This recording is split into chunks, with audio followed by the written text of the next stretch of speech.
Hola a todos, ¿cómo están? Bienvenidos a mi canal de clases online. Hoy vamos a comenzar a ver algunas propiedades y definiciones de transformaciones lineales. Tenemos una función f que va del espacio vectorial B al espacio vectorial W. Y f es una transformación lineal. Entonces llamamos nu-f al núcleo de f y llamamos im-f a la imagen de f. El núcleo de f es un conjunto de todos los b corta, ¿sí? De todos los b pertenecientes al dominio. Recordemos que esto era el dominio, b era el dominio y w era la imagen. Entonces, el núcleo de f está compuesto por todos los b que pertenecen a b, tales que cuando yo le aplico la f, a esos b el resultado me da 0. ¿Sí? O sea, todos los f de b tales que f de b es igual a 0, es decir, cuando los w son 0, todo ese grupo de b forman el núcleo de f. Y la imagen de f está compuesta por todos los w pertenecientes al espacio vectorial W, tales que W es igual a f de b, con b perteneciente, por supuesto, al dominio B. ¿Sí? Entonces podemos ver que W es igual a f de b. Por ejemplo, f de b1 es igual a w1, f de bn es igual a wn. Entonces sabemos que los f de b igual a w son la imagen de f. ¿Sí? De nuevo recordemos que el conjunto B es el conjunto dominio y el conjunto W es el conjunto imagen o codominio. Ahora vamos a ver algunas propiedades. Bueno, vamos a ver algunas propiedades. Si f es una transformación lineal, tenemos acá que f va de B a W, siendo f una transformación lineal y B y W espacios vectoriales. Entonces cumple ¿qué? Y tiene que cumplir estas 4 condiciones que vamos a ver acá, para que sea transformación lineal.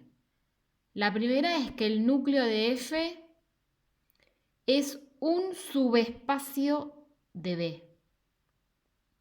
¿Por qué? Porque el núcleo de f son todos los vectores del conjunto de partida cuya imagen es 0. ¿Sí? Entonces es un subespacio. ¿Por qué? Porque los vectores cuya imagen van a ser 0 van a ser un determinado conjunto. Después habrá más vectores cuya imagen será W1, W2, etcétera, distinto de 0. ¿Sí? Entonces a ese pequeño conjunto se le llama subespacio. Entonces, el núcleo de f es un subespacio de B. La imagen de f es un subespacio de W, ya que son los vectores del conjunto de llegada que son imagen de un elemento del conjunto de partida. ¿Sí? Tenemos que si B1, B2 y así sucesivamente B sub n es un conjunto de generadores de B, y cuando decimos generadores nos referimos a base, ¿sí? ¿Por qué? Porque la base son un conjunto de vectores generadores de todos los demás vectores en ese determinado espacio. Ahí se ve bien. ¿Sí? Entonces, si este conjunto de B es un conjunto de generadores del espacio vectorial B, tenemos que entonces los respectivos f de B1, f de B2 y así sucesivamente f de Bn es un conjunto de generadores de la imagen de f. ¿Sí? Y por último tenemos que si f de B1, f de B2 y f de Br es linealmente independiente, es decir, que no son múltiplos entre sí, entonces los respectivos B1, B2 y así sucesivamente Br también van a ser linealmente independientes. ¿Sí? Por último, vamos a ver unas definiciones más vinculadas a esto que les acabo de explicar a continuación. Bien, antes de ver estas definiciones, veamos que el 0, y tiene una flechita arriba porque es el conjunto, es decir, el vector 0, ¿sí? El vector 0, porque estamos en el plano R2, podría ser R3, siempre pertenece al núcleo de una transformación lineal.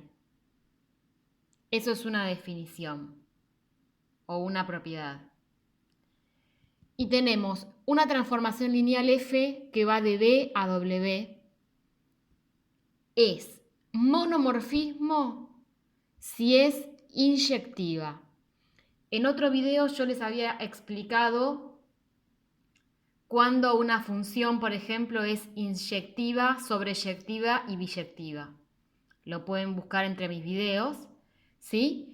Entonces, ahora viendo transformación lineal, vemos que es monomorfismo si es inyectiva, o sea, si verifica que f de B es igual a f de W, entonces el B es igual a W.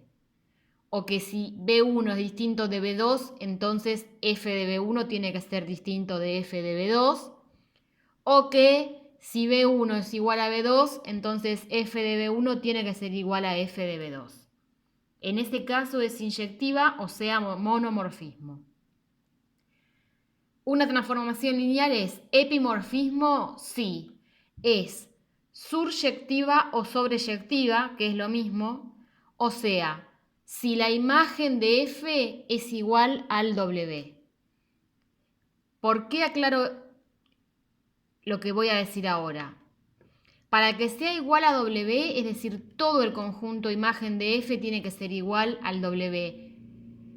Independientemente de si es un subespacio de W, para que sea epimorfismo tiene que ser igual la dimensión, es decir, como si fuera la cantidad. ¿Sí? La dimensión de la imagen de f tiene que ser igual a la dimensión de W para que sea sobreyectiva. Es decir, ya no sería solo un subespacio, sino que sería igual a todo el espacio. ¿Sí? Con verificar que las dimensiones sean iguales ya me basta para saber que es sobreyectiva. ¿Sí? Y es isomorfismo si es biyectiva, o sea, si cumple 1 y 2. O sea, si es monomorfismo y epimorfismo. Y para terminar, vamos a aclarar con unas definiciones o propiedades unos pequeños detalles de cuándo es monomorfismo y, por ejemplo, epimorfismo o isomorfismo.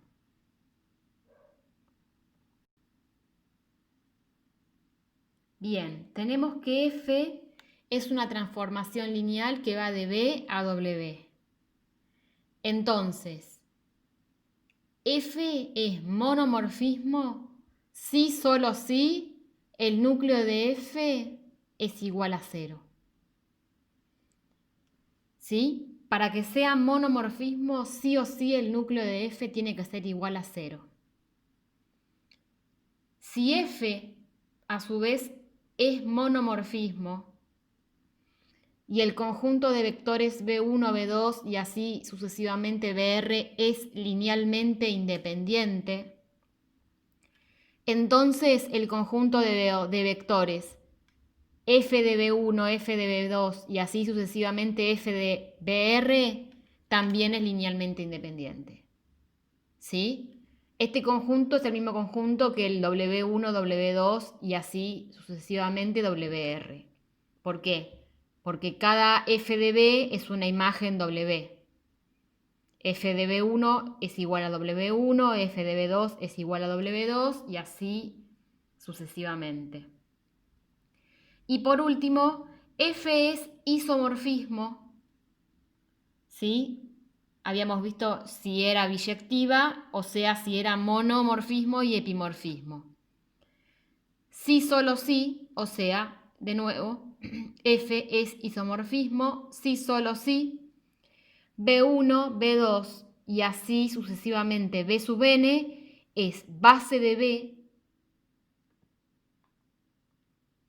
Entonces, los respectivos f de B1, f de B2, f de Bn forman una base en W. ¿Sí? Todas estas son propiedades. Conociendo estas propiedades, se pueden resolver los distintos ejercicios en un examen a través de demostraciones. Pedir demostraciones en álgebra o en análisis o en matemática es muy común y es muy común resolver ejercicios de esa forma. Así que bueno, si querés tomar clases particulares conmigo, escribime a clasesonline912@gmail.com o a cualquiera de mis cuentas de Instagram, Twitter o a mi página de Facebook que llevan todas el mismo nombre de usuario @clasesonline912. Muchas gracias y nos vemos en el próximo video.